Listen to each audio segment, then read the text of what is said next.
la bataille du Pacifique, c'est le jour de gloire la plus extraordinaire, la plus extravagante mise en œuvre des théories costelliennes sur les gens doivent être filmés à l'endroit où ils étaient.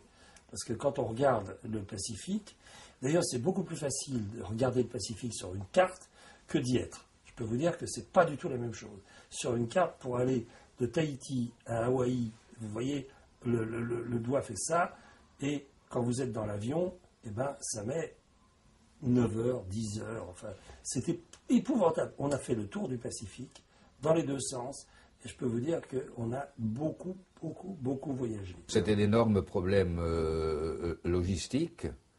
Par exemple, passer de Hawaï, où est Pearl Harbor, à Guadalcanal, qui est dans les îles Salomon, ça représentait une organisation. Aucun tour opérateur n'avait prévu une chose pareille.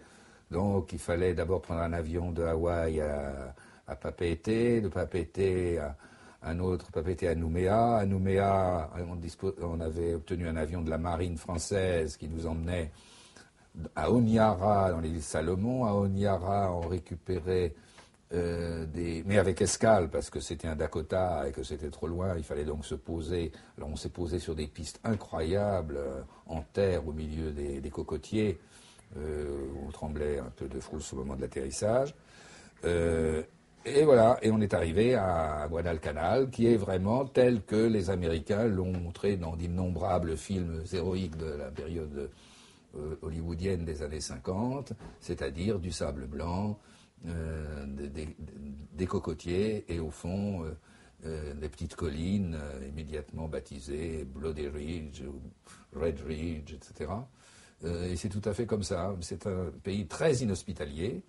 Il y avait interdiction de se baigner dans la mer à cause des requins, interdiction de se baigner dans la rivière à cause des crocodiles, interdiction de ramasser les coquillages car une bonne partie d'entre eux sont venimeux, interdiction de passer sous certains arbres parce qu'il tombe des fourmis ou des gouttelettes de sève qui sont sinon mortelles, du moins extrêmement désagréables.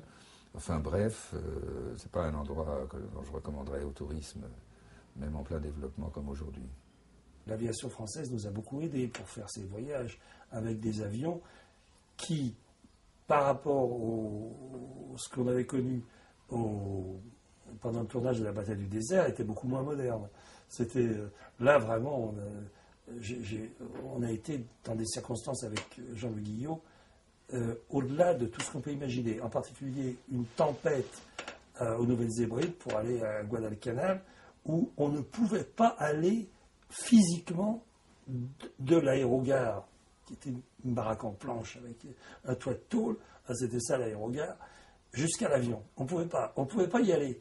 Et les officiers français du Dakota, c'était un DC-3, vous voyez, qui devait dater de la guerre, et ils nous faisaient signe de venir. Alors, on ne pouvait pas, parce que c'était une telle violence, la mousson là-dedans, qu'on avait beau avancer dans une espèce de front comme ça, et là-dessus, on a réussi à, donc, déjà la première partie du voyage, qui consistait à aller des regards jusqu'à l'avion. On est monté dans l'avion, dégoulinant absolument fou. L'avion a décollé. Alors là, je ne vous dis pas l'épouvante. Et puis, on a atterri, et le pilote a quand même fait ce commentaire, non, c'était quand même un peu tangent. Je me souviens de cette visite que nous avons faite d'Hiroshima, qui était tout à fait étonnante, parce que Hiroshima, c'est à peu près la Défense, vous voyez. C'était 20 ans après la guerre, et c'était tout à fait reconstruit, etc. Et nous avions interviewé cette religieuse japonaise, et qui donc nous avait expliqué qu'elles étaient en prière dans leur grand voile blanc, qu'elles s'étaient agenouillées, puis prosternées pendant l'éclair. Et on s'est demandé pourquoi elle a survécu, enfin, ce qui est extraordinaire.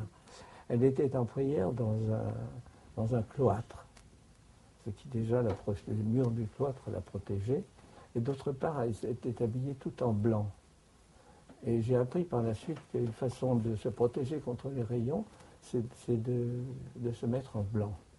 Enfin bref, nous avons cherché toutes les raisons pour lesquelles elle avait été sauvée. Et quand on lui a demandé, bien entendu, elle a répondu, c'est le bon Dieu, c'est un miracle.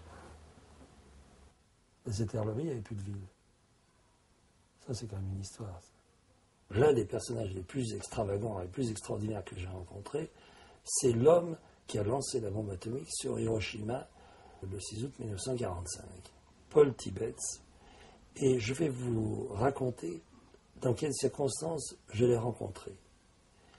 Dans tous les ouvrages, je lisais que le pilote de l'avion d'Hiroshima avait été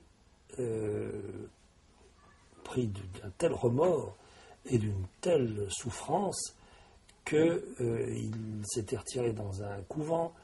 D'autres auteurs disaient qu'il était devenu fou. Enfin, il y avait énormément d'historiens qui parlaient du destin tragique du pilote d'Hiroshima. Les journaux, dans le monde entier, les journaux prétendaient soit qu'il s'était fait moine, soit qu'il s'était suicidé, rempli de remords, soit qu'il s'était suicidé, soit qu'il était dans un asile d'aliénés. Oui, aussi, oui. Il y avait tout, parce que personne, il avait toujours refusé toute interview. C'est quand même le grand scoop. Le général Tibbets, à l'époque colonel, qui avait lancé la bombe sur Hiroshima, avait été ensuite nommé comme commandant de l'escale de l'US Air Force à Orly. Il avait épousé une Française et qu'il avait vécu je ne sais pas combien d'années en France, et qu'il était même devenu champion de France de balle-trappe, de tir au pigeon d'argile, qui était son passe-temps favori.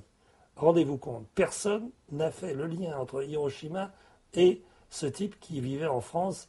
Et je me disais, eh bien si les communistes ou les pacifistes français avaient su que l'homme qui a lancé la bombe atomique sur Hiroshima vivait parmi eux à Orly, on aurait eu droit à des manifestations de première grandeur. Mais personne ne l'a su, les Américains ne l'ont évidemment pas dit. Et voilà, les bombes atomiques ont été lancées sur Hiroshima et Nagasaki, puisqu'il y en avait 3 qui avaient été fabriquées, une pour faire un test et 2 pour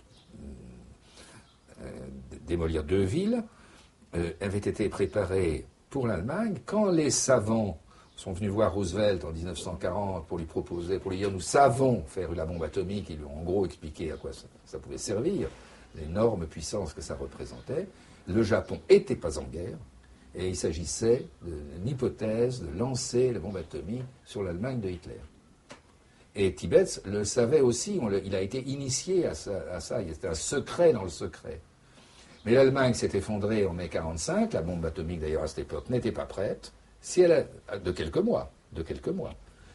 Et à ce moment-là, donc, il restait le Japon qui présentait une résistance phénoménale à la supériorité matérielle américaine, si bien que les Américains pensaient réellement que l'invasion du Japon, de la même façon, disons, que le débarquement de Normandie, par le même genre de méthode, aurait pu coûter 1 million de morts américains.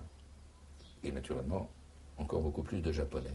Ils ont donc choisi l'hypothèse de la bombe. Mais à l'origine, il y avait l'hypothèse de la bombe sur l'Allemagne.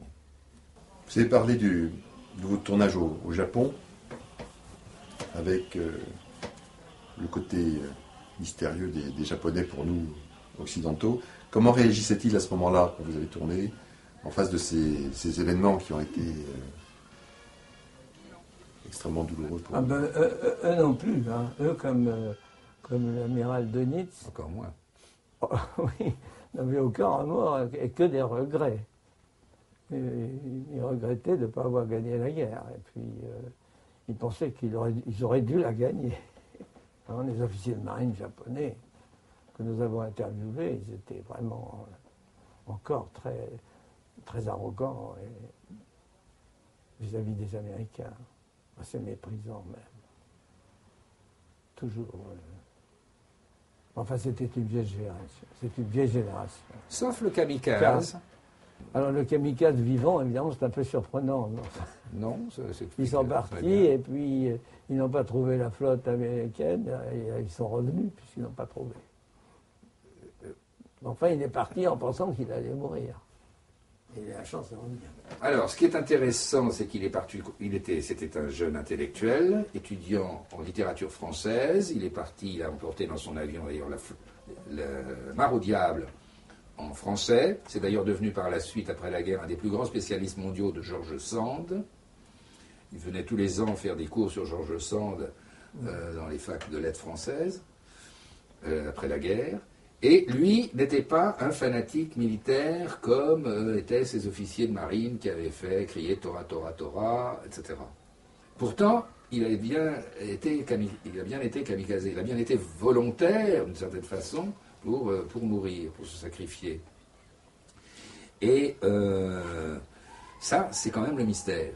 J'ai l'impression qu'il ne pouvait pas faire autrement, non? Mais où était la pression? Bon, la pression, c'est que si tout le monde partait, il avait l'air d'un lâche. Ah, ben c'est ça, oui, c'est une pression, effectivement. Ah, c'est une pression C'est une pression. importante. Oui, c'est une pression très importante. Mais ça n'était pas un fanatisme politique. Il l'a raconté, d'ailleurs, il a écrit un livre de souvenirs, et bon, il a écrit après coup. Mais enfin, c'est plutôt un homme paisible. Quand on voit ces kamikazes aujourd'hui, on ne peut pas s'empêcher de penser Cela. au terrorisme actuel.